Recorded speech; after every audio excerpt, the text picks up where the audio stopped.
I literally operate on macro patience and micro speed. I make decisions based on a lot of things. One, my intuition. I really do believe that, I think a lot about what do we know today that people didn't know 100 years ago? A ton about the body, the mind. I always ask myself, what are people gonna know 100 years from now that we don't know today?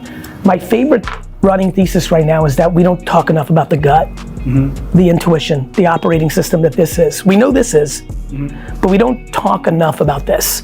And so my big guess in 100 years is this is understood a lot more and is like a normal part of life. Intuition, you mean? That's right. Not your like microbiome. Both, by the way, ironically. Yeah, it's funny, I was about to say that, but that's exactly right. Both, actually. How much of an impact on your life this is. So intuition is very big. Pattern recognition is enormous. For the 23-year-olds, harder. For everybody who's 45 and older, massive. Experience matters. These gray hairs start to add up, right? They do have value. And so pattern recognition. Number 3, a complete, utter focus on intent and lack of fear. Every decision I make, I know has good intent, truly. Thus rendering me very confident that if there's ramifications or I made a misstep, that the apology is always there, that the correction is there, the vulnerability, the humility. I'm not scared of making a wrong call. And I think that's a huge part of my decisions. And then tons of data. The reason I want the bat phone, which is really more just check in and let's keep talking, is I can make fast decisions when I'm sitting on a lot of information. And so I'm talking to all my employees all the time, virtually, through text or in person, mainly to make me have the ability to go fast in the future. One of my biggest beliefs is that most CEOs don't spend enough time judging the judgers. I am judging my 40, 50 most senior people on how much I value their word blindly, like Marcus and Hannah, my chiefs of staff who I'm looking at across the window right now because they've been here for 9 and 13 years, or less, but a road to it for an executive that's maybe running a company or an office that's only been here for 2 or 3 years. I can't be blindly with them yet. I don't have enough data, but that's the framework I work in. A big part of the vlog was done because I lost both my grandfathers before I got to know them, and I thought it would be neat that one day in 60, 70 years this would exist. I also knew that it would bring awareness and demand, but I really wanted it as a blueprint for people to see, like, this entrepreneur thing is not so fun. Like, it's not as easy as, it's not cool as it's become. And so, yeah, no, I don't, you know, there's, for example, there's nothing that I do day to day that has anything to do with the vlog. It's just a documenting framework. Well, I gotta ask you, do you ever turn it off? Yeah, a lot. What's quiet Vaynerchuk like? The weekends, the holidays. Weekends, you're out there like flipping Beanie Babies, man. Very, you know, I think what I've done really well is, back to them following me around, is I've garage sailed 3 times in the last 3 years. I'm just very good at content creation, of maximizing what I do. So, no, I mean, on the weekends, I'm spending time with my family. I'm decompressing. Quiet me is still hyped. Like, I'm excited, you know, like, I'm excited, I'm happy. I'm incredibly motivated and grateful for having a life. I think that people take for granted. I'm on the board of Charity Water. 850 million people on earth, more than 10%, don't have access to clean water.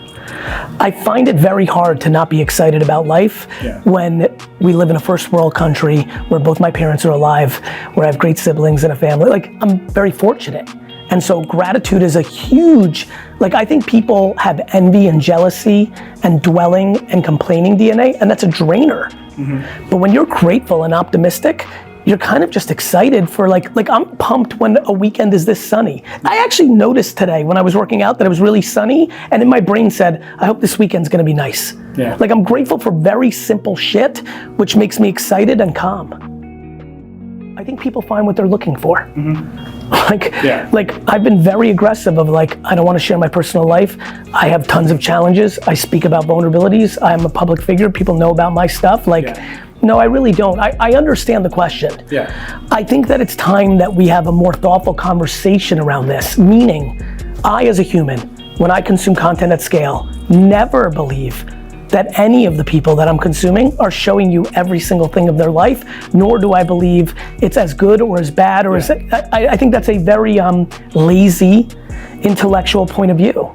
And so you have that point of view because you grew up with it. I mean, I grew up with the internet. I grew up with bloggers and YouTubers, but Go ahead. It grew up with you, right? It didn't exist, and it slowly has gotten to where it is now, and you've seen that whole transition.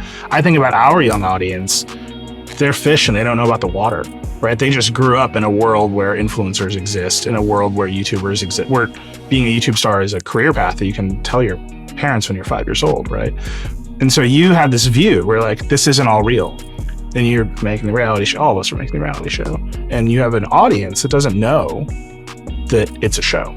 Well, I think the way you framed it up is a little awkward. Let me explain. I think everything I show is real. Yeah. It's just not the complete part of my life, and there's certain things I decide not to share. Yeah. You know, I also think when I think about this, when I was a kid, pre-internet, we looked up to stuff too. You know, my big question is, where's parenting in 2023? Yeah. Like I think that. Yeah, but you are that figure for a lot of people, young men in particular. You are that figure. Yeah, but that is such an extraordinarily deep challenge, right? Like, you know, when I think of being someone that someone may look up to, I'm humbled by that, and so much of the way I create content understands that to be true.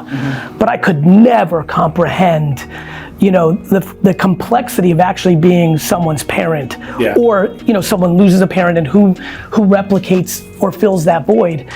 You look at that kind of from a human journey, and there's many inputs that fill that void. Yeah. I think that's right. I do think that there's incredible intrigue that I have about the sheer volume of people that are putting out information in the world.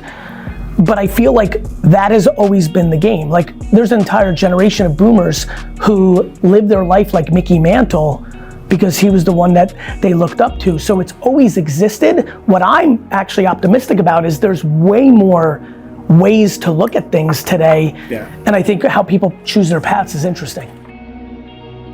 I think when you have a people-based business, if you don't understand how disproportionate culture is, I think you'll lose. I really do. And what I mean by losing is there's unbelievable amounts of businesses out there that are winning financially that don't have good culture. It's not good, it's toxic, it's not good, it's anxious, it doesn't even need to be toxic or that serious, it's just not great. It's like a job, it's like whatever. You know, for me, those companies are missing out on top line revenue and profit.